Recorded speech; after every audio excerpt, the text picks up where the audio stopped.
À 4 mois des élections européennes, avec dans notre paysage global, entre autres, des crises, une crise sociale, des guerres, une crise climatique, énergétique, une crise agricole. Alors si face à la menace de notre besoin le plus fondamental, à savoir celui de notre souveraineté et sécurité alimentaire, l'Union européenne retrouvait le sens d'une politique commune. Mais quelle place du coup pour cette politique commune peut-elle accorder aux particularités des pays et de leurs régions? Enfin, la dimension européenne est-elle une condition indiscutable à la transition de l'agriculture française? En somme, c'est retrouver un sens commun ou retrouver du sens tout court finalement pour une vraie concordance nous permettant d'avancer concrètement. Alors aujourd'hui, ce salon international de l'agriculture se déroule au beau milieu de cette crise agricole. Alors qu'est-ce qu'on en fait? Bonjour Nicole Lepay. Bonjour à vous. Vous avez co-construit et souhaité ce débat avec Sébastien Habis. Je rappelle que vous êtes la députée de la 3e circonscription du Morbihan. Je vous laisse l'introduction. Merci, merci à vous. Bonjour à toutes et tous, déjà, ravi et je pense, j'oserais le mot audace, depuis 4 jours que je suis ici, j'oserais le mot audace pour le sujet d'aujourd'hui sur la transition agricole. Est-ce une opportunité pour l'Europe demain?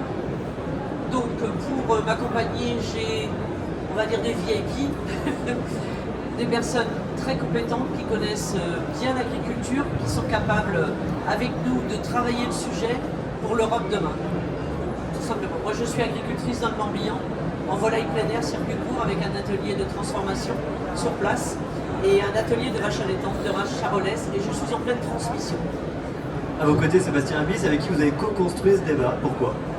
Alors j'ai souhaité être accompagné par Monsieur Habis parce que nous avons déjà cette connaissance tous les deux, je dirais, du milieu, et cette appétence pour pouvoir développer et surtout analyser au plus profond le besoin d'agriculture, le besoin de souveraineté alimentaire, je dirais plus aujourd'hui, je parlerai de sécurité alimentaire. Et donc ce sujet nous est commun, sachant que M. Habis, je l'invite généralement pour un grand sommet que j'organise la semaine avant le SPACE à Rennes, donc sur ma circonscription, la 3e du Morbihan. Alors le SPACE à Rennes, on aura l'occasion également d'en parler dans quelques instants. Depuis quelques mois, on entend tout et ce contraire. Vous avez voulu ce débat justement pour pouvoir reposer des pistes, pour pouvoir poser des analyses, des pistes de réflexion, et vous vous êtes entouré, vous le disiez, de Sébastien Habis, directeur général du club Déméter et chercheur à l'IRIS. Il y a également Dominique Chargé, le président de la coopération agricole. Bonjour à vous. Constance Le Grip, juste à vos côtés, membre de la commission des affaires européennes à l'Assemblée nationale. Sébastien Vidal, président de l'UMAGRIN, adhérent également de Déméter. Anne-Marie Kemener, juste en face de moi, commissaire général du SPACE à Rennes. Et puis Hervé Leprince, à vos côtés, le dirigeant et fondateur de Newsense. Alors 3 grands sujets qu'on va aborder. La première grande thématique sous cette question: comment retrouver le sens finalement d'une politique agricole commune efficace au niveau européen? Dominique Chargé, première question, selon vous, la transition doit se faire avec et non contre les agriculteurs pour plus et mieux d'Europe, plus de compétitivité, moins de complexité, et tout ça dans un consensus avec la société. Est-ce que c'est la condition justement pour accompagner les jeunes générations et surtout les maintenir dans ce métier indispensable à notre souveraineté alimentaire? C'est effectivement absolument nécessaire pour maintenir et pour favoriser le renouvellement des générations de travailler à une souveraineté alimentaire qui ne soit surtout pas opposée aux transitions, mais bien au contraire qui soit le moteur de la transition. Et c'est bien là-dessus que l'on veut aujourd'hui interpeller à travers nos 25 propositions pour plus d'Europe et mieux d'Europe. C'est bien de mettre en évidence que la trajectoire dans laquelle était l'Europe sur le mandat qui se termine est une trajectoire qui doit être, je ne vais pas dire revisitée, qui doit être aménagée dans son orientation, ajustée dans ses orientations. Je pense que Sébastien Habis en parlera très bien. Nous avons un contexte qui, durant la dernière mandature, a complètement évolué. Vous avez cité les éléments de crise que nous avons traversés et qui nous font regarder aujourd'hui le monde différemment. L'Europe était dans une trajectoire comme l'ensemble, en tout cas une grande partie des économies du monde, inscrivait sa trajectoire dans une trajectoire de mondialisation, dans un monde stable, dans un monde abondant et dans un monde qui était sécurisé sur le plan du flux des matières premières. Ça, c'est quelque chose qui a considérablement changé et qui doit nous réinterpeller sur les conséquences, justement, sur un monde, enfin, dans notre politique agricole commune, sur un monde qui est beaucoup moins stable, qui est beaucoup moins abondant de par le contexte et les crises géopolitiques, mais aussi de par les crises climatiques, le changement climatique qui influe énormément sur la sécurité d'approvisionnement de nos capacités de production et de nos filières. Ça, on doit le reconsidérer. Et évidemment, derrière tout ça, c'est des crises sanitaires qu'on a vécues et qui doivent nous réinterroger. Donc il faut resécuriser quelque part, reconsidérer cette trajectoire de souveraineté alimentaire et qui doit être le moteur des transitions et qui doit sécuriser les jeunes, justement, dans des modèles économiques beaucoup plus résilients. Je vous ai dit quelque chose qui nous est très cher et qui est, à mon avis, indissociable de tout ça, c'est celui aussi de redonner les clés de lecture aux consommateurs et aux citoyens, donc à la société, sur ce que ça engendre en termes de contexte de production dans nos territoires, de production agricole, mais aussi de transformation de cette production pour qu'elle puisse, cette production agricole puisse devenir une alimentation. Et là, on le voit bien, il y a des contradictions, de la controverse sur l'ensemble des sujets. Dès lors qu'on parle d'eau, dès lors qu'on parle de production agricole, dès lors qu'on parle de moyens de production agricole, on voit qu'on a des controverses. Or, il faut que nous puissions réapprécier l'ensemble de ces éléments en les mettant globalement, j'allais dire, tous en perspective et en définissant des priorités. Je comptais d'ailleurs, mesdames les députés, beaucoup, je compte toujours d'ailleurs beaucoup, sur ce qui était décliné à travers la planification écologique pour nous permettre de pouvoir justement remettre la société dans ce débat global, dans ce paramétrage global et trouver ce que sont les priorités que l'on doit définir pour atteindre l'ensemble de ces objectifs. Effectivement, c'est des questions qui sont absolument déterminantes, mais notre volonté aujourd'hui, c'est bien de donner des clés dans le contexte européen, dans ces élections européennes, pour la prochaine mandature européenne, des éléments qui doivent être bougés. Il y en a un qui est primordial aussi, à mon avis, et qui doit être considéré, qui prendra du temps, mais c'est celui du sens du droit de la concurrence. Aujourd'hui, nous avons un droit de la concurrence qui nous tourne systématiquement vers l'intérêt exclusif d'un prix bas pour un consommateur. La perspective d'un prix bas exclusif pour un consommateur conduit systématiquement à la dégradation de son environnement, de son environnement global, mais aussi de son environnement social. Et on doit considérer, donc de son pouvoir d'achat, in fine. C'est-à-dire que considérer le pouvoir d'achat uniquement par une approche du prix bas est forcément quelque chose qui, à un moment, va avoir des conséquences sur la construction du pouvoir d'achat à travers un salaire et à travers aussi un contexte environnemental de paysage et de protection des ressources. Il faut qu'on reconsidère toutes ces questions, qu'on les paramètre. Notre problème dans notre société, c'est que nous traitons les sujets en silo, les uns à côté des autres. Un vient parler du climat, l'autre vient parler de l'environnement, l'autre vient parler de social. Il faut reparamétrer cet ensemble, définir des priorités où chacun devra ajuster sa pensée à l'intérêt général. Et ça, c'est quelque chose qu'on met nous comme perspective majeure pour une Europe à laquelle on croit, pour une Europe dont on a besoin, pour une Europe qui doit rester le marché pertinent et l'entité économique dans laquelle nous devons considérer la totalité de ces questions. Pardon d'avoir été un peu long. Tout va bien, chaque problématique que vous soulevez justement met en exergue des déséquilibres toujours plus criants. Chaque semaine, il y a de nouvelles problématiques avec de nouveaux déséquilibres qu'on découvre, qu'on met en tout cas sous le feu des projecteurs. Qu'est-ce qu'on en fait et comment finalement on peut essayer de réduire l'impact et de réduire ces déséquilibres. Vous parlez justement d'éviter de voir les choses en silo. Ben moi, ce que je constate dans la période qu'on a vécue, on a un Green Deal qui a été pensé dans le contexte économique, enfin le contexte géopolitique, économique, sanitaire d'avant. Donc on doit le reconsidérer, le reparamétrer en gardant les trajectoires, mais le reconsidérer en réintroduisant ce que sont les enjeux du contexte revu à l'aune des crises et donc de la souveraineté alimentaire. Moi, ce que je constate, c'est qu'en France en particulier, on a pris une trajectoire qui est plutôt une trajectoire intelligente, qui est celle d'avoir mis la montée en gamme. Le problème, c'est probablement d'avoir surinterprété ou trop interprété et réservé la montée en gamme au haut de gamme. On est en train d'arriver à une certaine forme de vuitonisation de notre alimentation et donc une réponse qui n'est plus pertinente aujourd'hui à ce que sont les conséquences en termes de pouvoir d'achat et de changement de comportement de consommation qui a abouti, j'allais dire, à une recherche de produits plus cœur de gamme, sur lesquels nous sommes complètement dépositionnés aujourd'hui et on voit qu'aujourd'hui notre agriculture en particulier, elle est confrontée à des importations sur des productions qui répondent à certains moments et à certains choix de consommation sur lesquels nous pouvons produire. Donc il n'est pas question de remettre en cause la montée en gamme, je tiens à le dire. En revanche, cette montée en gamme, elle doit se faire sur toutes les gammes et nous devons être en capacité de restaurer nos capacités de production sur ce cœur de gamme. Et là, je reviens à ce que je disais précédemment. Ça veut dire des chaînes alimentaires sur les territoires sur lesquelles on doit se réexpliquer avec la nécessité de les avoir et donc doivent faire partie de notre environnement social et de notre environnement économique parce qu'elles sont nécessaires pour nourrir la population et restaurer cette souveraineté. Nicolas Lepel, je vous laisse réagir justement. Vous allez soulever.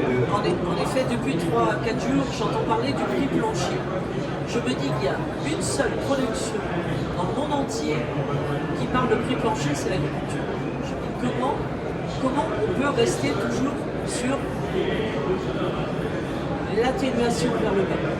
Tant qu'on n'aura pas pris conscience, 1, du temps, 2, de l'énergie, 3, des finances nécessaires, de l'innovation, de la recherche, 4, pour avoir cette sécurité alimentaire autour de nous et donc majorer bien sûr le prix, avoir une décence de travail comme tous les métiers autour de nous. Tant qu'on n'arrivera pas à ça, on n'aura pas une agriculture pérenne, tout simplement. Et donc on apportera de plus en plus.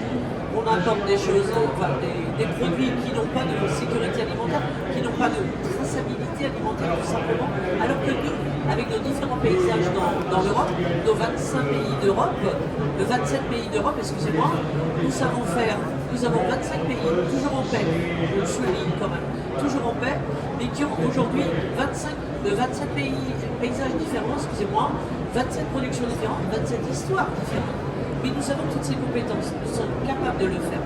À chaque consommateur de prendre conscience aussi de la valeur de ce qui existe sur le territoire.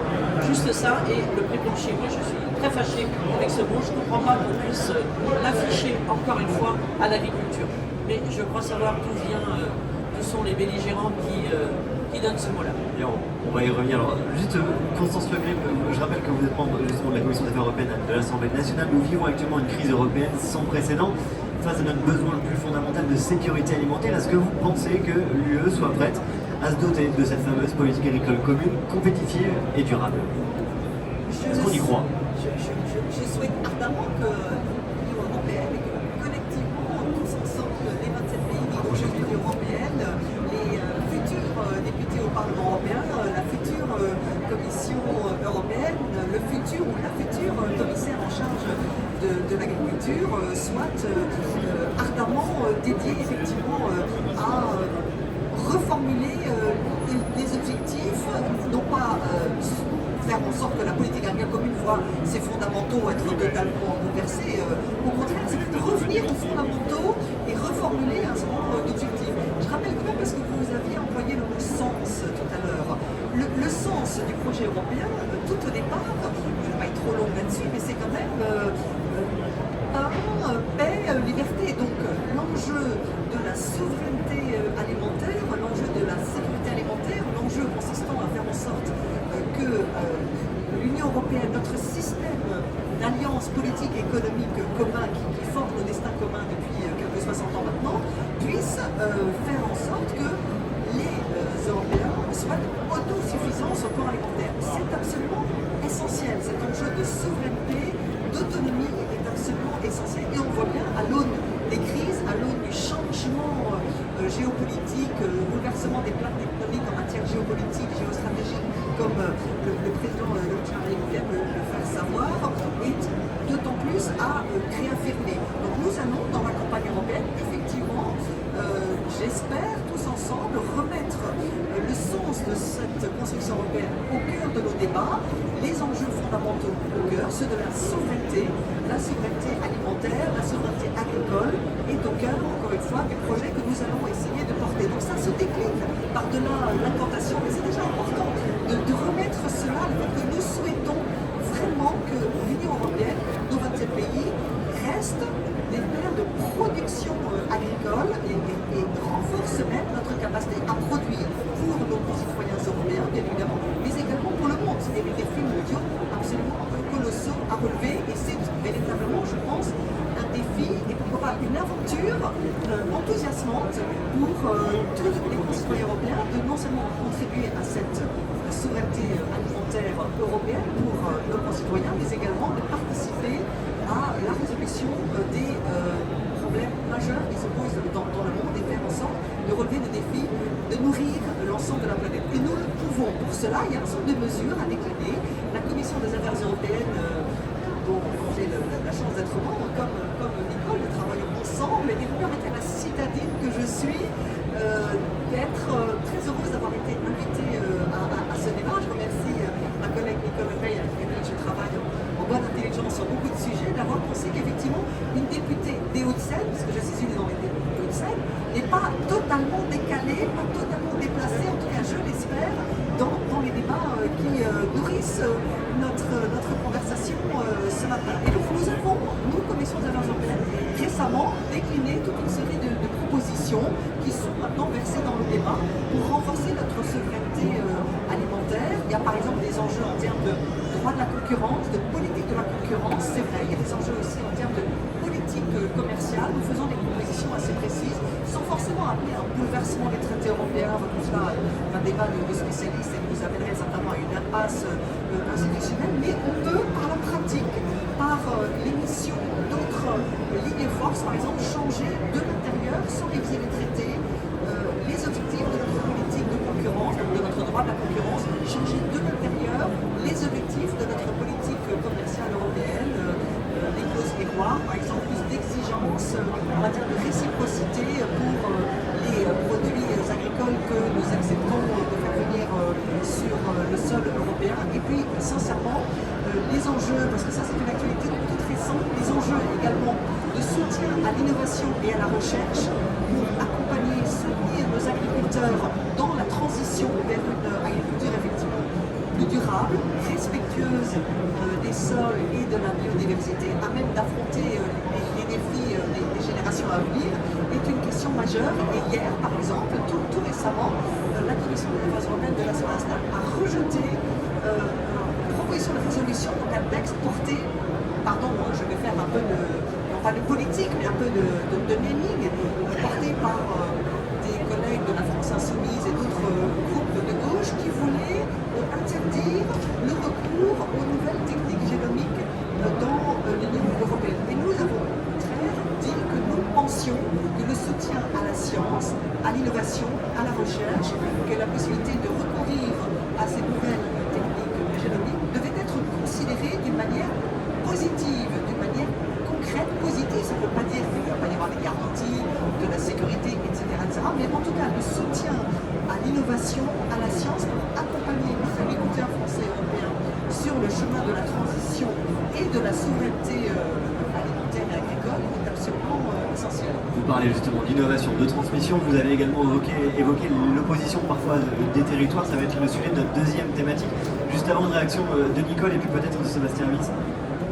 Ok, pour rebondir sur les propos de ma collègue, rapidement, je voulais quand même dire que j'ai pris conscience lors du dernier discours de Madame von der Leyen, puisque nous étions présentes ensemble, le discours de politique générale, c'est la première fois en Europe le sujet a été amorcé de l'agriculture en premier. Et ce jour-là, j'ai vu quelque chose d'assez nouveau et audacieux. Tout le monde, enfin tous les députés présents européens levaient la tête en se disant on parle de l'agriculture en premier. Ça veut dire que quelque part il y a une urgence face aux défis climatiques à relever, mais aussi ça veut dire qu'une prise de conscience sur la quantité et la qualité bien sûr, mais la quantité de marchandises, vu tous les effets dramatiques de par les guerres, de par les assèchements, ou du moins les tempêtes, etc. Donc quelque part, il y a ce travail, tu l'as souligné, c'était très bien. Je vous coupe 2 minutes juste pour libérer Dominique Charvet. Sur les souches rustiques, et on aura besoin justement du développement et de l'innovation sur les souches rustiques, que ce soit au niveau végétal, au niveau animal. Je ne voulais pas vous couper, mais je voulais surtout vous remercier d'avoir pris l'initiative de l'organisation de ce débat dans ce magnifique stand de la coopération agricole et j'étais très fier d'y participer. Je suis désolé, je dois vous quitter, c'était un peu prévu, quand j'aurai un timing serré, mais je suis en tout cas ravi d'y avoir participé et on reste à votre disposition pour tout ça. Merci Nicole. Merci à vous. Sébastien Wyss, on entend beaucoup de choses, on entend surtout qu'il y a une véritable urgence à agir, à réagir pour justement essayer de diminuer ces déséquilibres, pour essayer justement aussi de réfléchir l'agriculture différemment, peut-être en silo, c'est revenu plusieurs fois, en silo à la fois technique, dans le domaine de l'innovation également, mais aussi sur le sujet des territoires finalement. Oui, je garderai des éléments pour la fin, pour la synthèse. Moi, je dirais juste un mot. On est à 4 mois des élections européennes. Si on veut mieux d'Europe, si on veut une Europe forte, il faut que les gens qu'on élit à Bruxelles et au Parlement européen soient des Européens convaincus, pas des eurosceptiques ou des eurodéconstructeurs, parce que sinon on aura moins d'Europe et moins bien d'Europe. Et si on veut plus d'agriculture aussi au niveau européen, ou toujours autant d'agriculture performante au niveau européen, et si on veut remettre cette connexion agriculture et géopolitique, il faut aussi qu'on ait des agriculteurs aujourd'hui qui soient députés européens. Le message est passé. Deuxième thématique, quelle place l'Europe peut-elle accorder dans ce cadre aux échelles territoriales, nationales, régionales, des échelles qui sont chères justement aux nouvelles générations. Je me tourne vers vous, Anne-Marie Kemener, puisque vous êtes la commissaire générale du SPACE à Rennes. Vous avoir ici sur cette question de la valeur de l'échelle territoriale, ça a du sens forcément. Comment vous percevez ce parallèle justement local, européen? Est-ce qu'il s'oppose finalement? Finalement, au SPACE, on parle justement de tous ces sujets et nos salons justement ils permettent de faire la synthèse entre effectivement le local et la dimension européenne.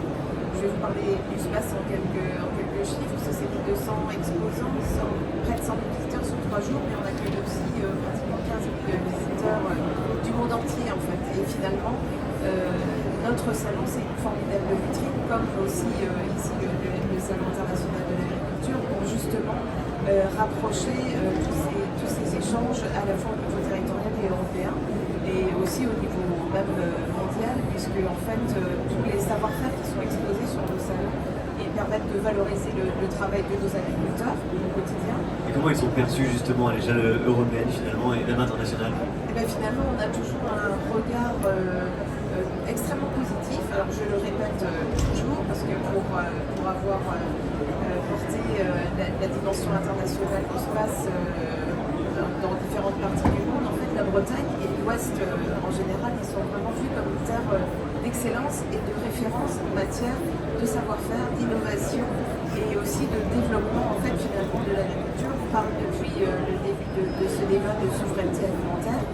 On a vraiment cette chance et cette particularité, cet atout à Rennes de rassembler tous les professionnels liés à toutes les filières animales. Et ça, c'est vraiment une particularité, aussi une singularité quasiment dans le monde, puisque pour présider l'association européenne des salons agricoles, on voit que vraiment, nous, en France, on a cette richesse qui est vraiment unique d'avoir déjà plusieurs salons sur différentes thématiques.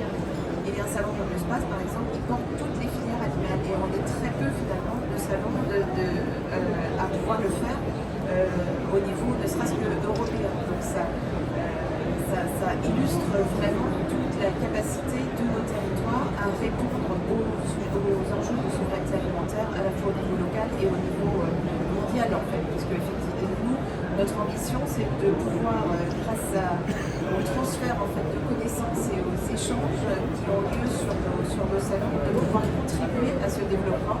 Et en particulier, par exemple, la Rennes, grâce à nos échanges avec l'Afrique de l'Ouest en particulier, ils nous disent, mais dites-nous comment vous avez réussi à atteindre ce niveau de compétences et de développement, parce qu'on a besoin en fait que vous nous aidiez à faire la même chose chez nous, alors tout en prenant en compte évidemment les enjeux, comme on a dit tout à l'heure, les enjeux climatiques dans cette dimension de développement agricole. Donc des agricultures finalement qui sont complémentaires sur leur territoire et des salons qui le sont tout autant finalement dans leur représentativité?